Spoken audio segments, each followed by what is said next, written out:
All right, everybody, buckle up. Because today we are diving headfirst into the world of Solayer's InfiniSVM. We've got research papers, articles, the whole 9 yards. And let me tell you this, InfiniSVM is aiming to be a hardware-accelerated blockchain platform. And they've got some seriously ambitious goals when it comes to scalability and speed. Yeah, from what I've been reading, it seems like they're really trying to push the boundaries here. They're talking about network speeds of up to 100 GBPs. 100 GBPs, that's mind-blowing. Okay, so we're dealing with some pretty complex stuff here. To make it a little easier to digest, let's focus on 3 key innovations that really caught my eye. We've got megaliter hardware offloading and the multi-execution machine. Sounds good to me. Maybe a good place to start would be to talk about why we even need hardware acceleration in the first place. Yeah, that's a great point. I mean, a lot of people might be thinking, can't software just solve all our Well, problems? software optimization has gotten us pretty far, I'll give you Yeah. that. But even a blockchain like Solana, which is known for its speed, is starting to hit a ceiling. Really? Ooh. Even Solana, I mean, it's already super fast. Exactly. The software is so optimized that it's basically maxing out what current server hardware can do. The articles mention that Solana validators are already running into bottlenecks because they're pushing their servers to the limit. So it's like having a supercharged engine in a car, but the roads just can't handle the speed. Perfect analogy. And that's where hardware acceleration comes in. Instead of trying to squeeze more performance out of the hardware we already have, InfiniSVM is looking to build specialized hardware that's designed from the ground up for blockchain operations. Interesting. So instead of souping up the old engine, they're building a whole new car. Mm. Okay, so let's dive into how they're actually doing that. What's the story with megaliter and this proof of authority and stake thing? Ah, yes, Megaliter. It's all about finding a sweet spot between speed and security. It uses a hybrid consensus mechanism that combines proof of authority with proof of stake. So there's a designated leader, but there's also staking involved. How does that work exactly? So picture this. You have a trusted sequencer. That's the authority part. And they're in charge of publishing shreds of transactions. These shreds are basically groups of transactions bundled together. Okay, so that's how they're getting the speed, by having a central authority figure organizing everything. But where does the staking come in? That's the stake part. You've got a network of provers who stake tokens to vote on the validity of those shreds. If a sequencer tries to publish invalid or malicious transactions, they get flagged and could even be penalized. So the staking acts as a check on the authority figures, like a built-in accountability system. Exactly. And it's worth noting that Solana itself actually acts as a kind of safety net in this system. If the sequencer goes rogue or crashes, the system can fall back on Solana's consensus mechanism to keep things running smoothly. That's pretty clever. They're basically leveraging the existing security of Solana while adding this new layer of speed and efficiency with megaliter. It's a really interesting approach for sure. This is already blowing my mind, and we're just getting started. Now let's move on to that second innovation we mentioned, hardware offloading. How does InfiniSVM achieve these crazy speeds? Okay, imagine a superhighway for data. But instead of cars, we're talking about information packets zipping around at lightning speed. That's kind of what InfiniSVM is doing with hardware offloading. Okay, you've got my attention. Tell me more.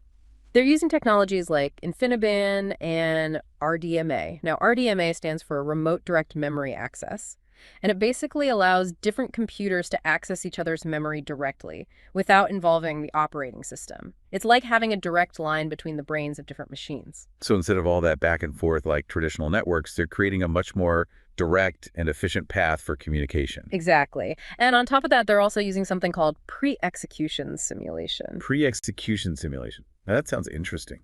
What is that? It's like a dress rehearsal for transactions.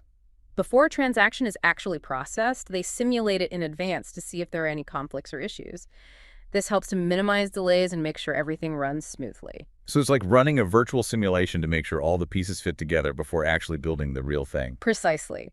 This helps to avoid bottlenecks and make sure transactions are processed as quickly as possible. So they're combining this super fast data transfer with pre-execution simulation to optimize the whole transaction process. Okay, now I'm really curious about this multi-execution machine. What's the deal with that? Well, if we're sticking with the highway analogy, think of the multi-execution machine as having multiple lanes all working in parallel. It's like having a multi-core processor for your blockchain. So instead of processing transactions one by one, They're able to handle multiple transactions simultaneously. Exactly. And to manage all this parallel processing and make sure the data stays consistent, they're using something called multi-version concurrency control, or MVCC. MVCC. Okay, I have to admit that sounds a little intimidating. Can you break that down for us? Sure, think about it like this. Imagine you have a giant spreadsheet, and each cell represents a piece of data on the blockchain. Okay, I can picture that. So what happens when a bunch of people want to update the spreadsheet at the same time? In a traditional system, you'd probably have to lock the whole spreadsheet, so only one person could make changes at a time. But with MVCC, you create a new version of the spreadsheet every time someone makes an update. Ah, so instead of locking everyone out, you just make a copy and let them work on that. Exactly.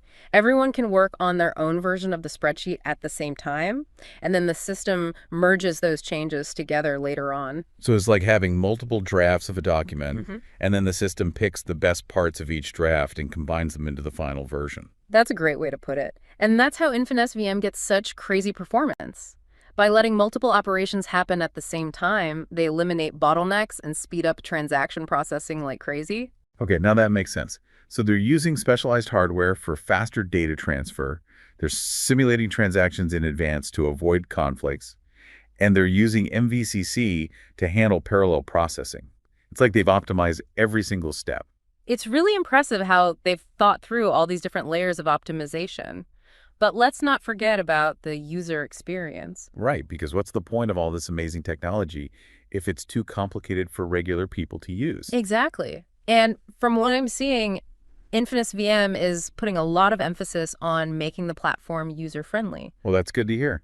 What are some of the ways they're doing that? For one, they're designing the platform to be wallet agnostic. Wallet agnostic, right? You mentioned that earlier, but what does that actually mean? It means you're not stuck using a specific wallet to interact with dApps built on InfiniSVM. You can use any Solana-compatible wallet you want. So I don't have to create a new wallet or jump through hoops just to use a particular application. Exactly. It makes things a lot simpler for users and gives them more flexibility. That's huge for getting people to actually use the platform. What else have they got? Well, they've also got this really cool feature called hooks. Hooks. What are those? Imagine you're building a decentralized finance application, like a lending platform. You could use hooks to automate certain actions based on predefined conditions. For example, you could set up a hook to automatically liquidate a borrower's collateral if it falls below a certain threshold. So it's like a built-in risk management system that constantly monitors the market and takes action when necessary. Exactly. And you can apply this to all sorts of use cases. Imagine using hooks to automate arbitrage trades or even execute smart contracts based on real-world events. That opens up a whole new world of possibilities. It's like giving developers the power to create truly intelligent and responsive dApps. It really does. And I think that's what's so exciting about InfiniSVM. They're not just focused on raw performance, but also on building a platform that's powerful and easy to use. It sounds like they're trying to strike that balance between innovation and usability. Exactly. And that's a crucial balance to find if you want to get mainstream adoption of blockchain technology. Okay, so we've talked about the speed, the scalability, the user-friendliness. Mm. But there's one more thing I'm curious about. With all this complexity, are there any security risks we should be thinking about? That's a great question, and one that any responsible developer or user should always be asking. Right. So what are some of the potential vulnerabilities we need to consider? Well, with any new technology, especially one as complex as InfiniSVM, there's always the risk of unforeseen bugs or vulnerabilities. So even with all the testing and simulations, something could still slip through the cracks. It's always a possibility. And that's why it's so important for the development team to be open about their security practices and to really engage with the community to identify and address any potential issues. So it's a joint effort between the developers and the users to make sure the platform is as secure as possible. Absolutely. And it's also crucial for users to learn about best practices for securing their wallets and interacting with dApps. Good point. So while InfiniSVM is taking steps to make the platform secure, it's ultimately up to each person to take responsibility for their own security. Exactly. And it's a good reminder that even with all the progress in blockchain technology, vigilance and awareness are still super important. Well said. Hey, we've covered a lot of ground today, but there's still so much more to explore. What are your final thoughts on InfiniSVM and its potential impact on the blockchain world? I think InfiniSVM is a real game changer. They're pushing the envelope in terms of performance, scalability, and user experience. It's like they're taking the best parts of existing blockchains and putting them together into something totally new. Exactly. And if they can actually deliver on what they're promising, I think InfiniSVM has the potential to completely change the way we build and use decentralized applications. It's an exciting time to be involved in blockchain, Yeah, but I think it's important to keep in mind that we're still in the early days of this technology. that's true. There's still a lot of work to do and challenges to face, but the potential is definitely there. And it's clear that InfiniSVM is a major player to watch. Well, we've given you a lot to think about today. Now we want to hear from you. What are you hoping for with InfiniSVM? What are your concerns? Share your thoughts in the comments below. We're really interested to hear your perspectives. Thanks for joining us on this journey into the world of blockchain innovation. Until next time, stay curious and keep exploring. All right, so we've talked about how InfiniSVM is really pushing the limits when it comes to speed and scalability. But what about the big picture? How could these innovations change the way we use blockchain? That's the big question, isn't it? One area I think has massive potential is DeFi, decentralized finance. DeFi, yeah, that's a hot topic right now. But how would InfiniSVM actually impact those applications? Well, imagine DeFi protocols that are not only faster and more efficient, but also way easier to use. Think about lightning-fast lending and borrowing platforms or decentralized exchanges that can handle tons of transactions without breaking a sweat. So we're talking about DeFi that could actually compete with traditional finance in terms of speed and convenience. Exactly. And since InfiniSVM is designed to work with other blockchains, it could help bridge the gap between different DeFi ecosystems. Interesting. So you could have seamless transactions between different DeFi protocols, even if they're on different blockchains? That's the idea. It could lead to a much more interconnected and efficient DeFi world. It's pretty exciting stuff, but let's not get too carried away.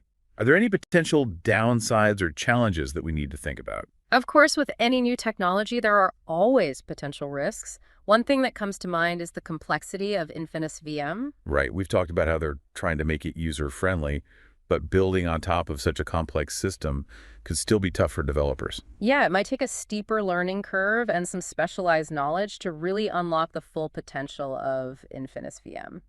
So while it creates some exciting opportunities, it also raises the bar for developers. For sure. And then there's the question of adoption. For InfiniSVM to really take off, it needs to attract a critical mass of developers and users. So they need to build a strong community around the platform. Exactly. They need to give developers a reason to build those innovative dApps. And they need to make sure the user experience is smooth and easy to attract all kinds of users. So it's not just about the tech itself, it's about creating a whole ecosystem. Absolutely. The technology is just the starting point. Well, this has been a really incredible deep dive into InfiniSVM.